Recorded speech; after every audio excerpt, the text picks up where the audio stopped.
psikososial, kes kesihatan mental dalam kalangan budak berusia 16 tahun meningkat hampir 3 kali ganda. Ia menokok daripada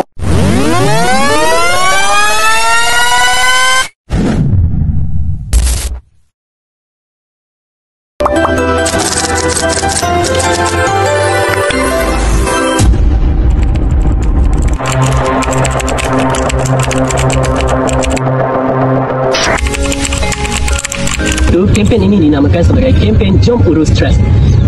Pelajar-pelajar yang terlibat di dalam kempen ini ialah pelajar-pelajar UPSI bagi mengukur sejauh manakah tahap stres pelajar-pelajar UPSI di samping cara-cara penanganan yang berkesan dalam kalangan mereka. Objektif kempen ini dijalankan ialah untuk memberi kesedaran kepada para pelajar tentang kepentingan kesihatan mental, memberi pengetahuan kepada para pelajar tentang tanda-tanda tekanan emosi dan cara mengatasinya, serta menggalakkan pelajar untuk mendapatkan bantuan sekiranya mereka menghadapi gejala-gejala tekanan emosi. Aktiviti kempen yang kami jalankan ialah dengan memberi risalah iaitu flyers kepada para pelajar yang mempunyai maklumat yang patut mereka ketahui tentang kesihatan mental, serta menembubual beberapa pelajar untuk mendapatkan pendapat dan pandangan mereka tentang kesihatan mental. Antara masalah mental dan emosi yang dihadapi pelajar adalah seperti kegusaran, tekanan, depresi dan pengasingan sosial. Hal ini berpunca dari masalah kewangan, tugasan rakan-rakan dan juga keluarga. Pernah? Ya, tak pernah dengar. Pernah. Ada je rakan saya dia ada tekanan emosi. Macam pernah, macam tak. Saya tak pastilah. Sebelum ni saya pernah alami tekanan ataupun stres, iaitu di mana ketika menghadapi ujian ataupun minggu peperiksaan, itu adalah tempoh yang sangat membebankan lah. Okay. Dia ialah banyak assignment dengan tak cukup tidur. Disebabkan kegagalan mereka untuk urus jadual dengan baik. So macam kita tahu, sebagai seorang student, tanggungjawab kita adalah melaksanakan assignment. So kadang-kadang tabik diorang suka buat assignment last minute. So bila kita buat assignment last minute, assignment tu akan bertindih. So banyaklah assignment tu bertimbun. So kalau diorang tak susun jadual dengan baik, memang diorang akan rasa stres lah. Dari segi mereka punya kumpulan dalam tugasan tu sendiri yang tidak bekerjasama, jadi itulah yang dapat menyebabkan akademik stres. Boleh, sebab mental juga digunakan untuk belajar juga. Jadi kalau pelajar tu ada masalah mental, dia boleh mengganggu pembelajaran juga. Semestinya boleh, sebab kalau dia ada gangguan mental, dia lebih macam tak dapat fokus nak buat kerja ataupun nak belajar. Jadi dia akan mengganggu pembelajaran dia lah. Sebab kesihatan mental ni adalah yang utama kerana orang akan jadi burn out, and then susah untuk buat sesuatu kerja, lagi-lagi belajar.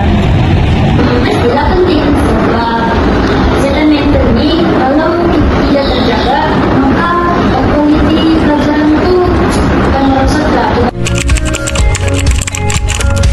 Saya rasa kita boleh buat program macam yang KH anjurkan ni, program free counselling. So pelajar-pelajar ada tempat untuk luahkan masalah emosi diorang. Jadi seorang being a good listener, so that nanti diorang akan hilanglah rasa tekanan tu. Sudah 39 responden merangkumi 79.5% perempuan dan 20.5% lelaki telah memberikan maklumat balas. Majoriti responden telah mendengar tentang masalah kesihatan mental dan tahu bahawa kesihatan mental yang baik adalah penting untuk kejayaan akademik. Masalah mental yang sering dihadapi oleh pelajar universiti adalah stres, kebimbangan ataupun anxiety dan gangguan tidur. Antara punca utama masalah kesihatan mental dalam kalangan pelajar ini adalah tekanan akademik, isu kewangan, masalah sosial, masalah keluarga dan kurangnya sokongan emosi. Dan 100% responden bersetuju bahawa kesihatan mental yang bermasalah ini boleh menjejas prestasi akademik dan kehidupan seorang pelajar. Rasa pelajar tapai di skrin dan data daripada responden, 28% mencadangkan aktiviti fizikal seperti riadah berkala, manakala 28% lagi menekankan sokongan daripada rakan atau individu yang dipercayai. Selain itu, terdapat juga 22% mencadangkan program motivasi dan bimbingan seperti pembimbing rakan sebaya. Dan juga 22% turut menyarankan bantuan profesional seperti sesi kaunseling, dan seterusnya lagi 22% lagi menekankan kepentingan pengurusan masa, rehat dan persekitaran pembelajaran yang selamat.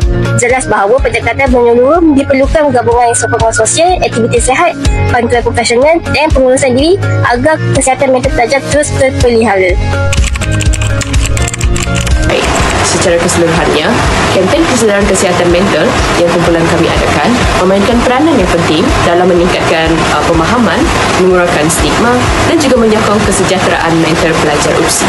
Dengan meningkatkan kesedaran ini, pelajar dapat lebih peka terhadap kesihatan mental diri sendiri dan juga orang lain yang seterusnya memberi impak positif kepada kehidupan kampus mereka serta prestasi akademik.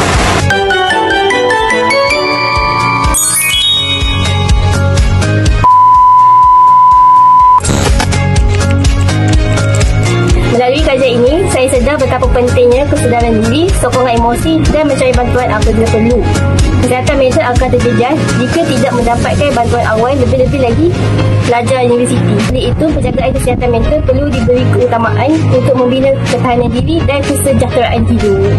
Mewakili kumpulan kami merasakan semua pihak perlu cakna akan kesihatan mental pelajar agar mereka lebih rasa selamat dan disokong.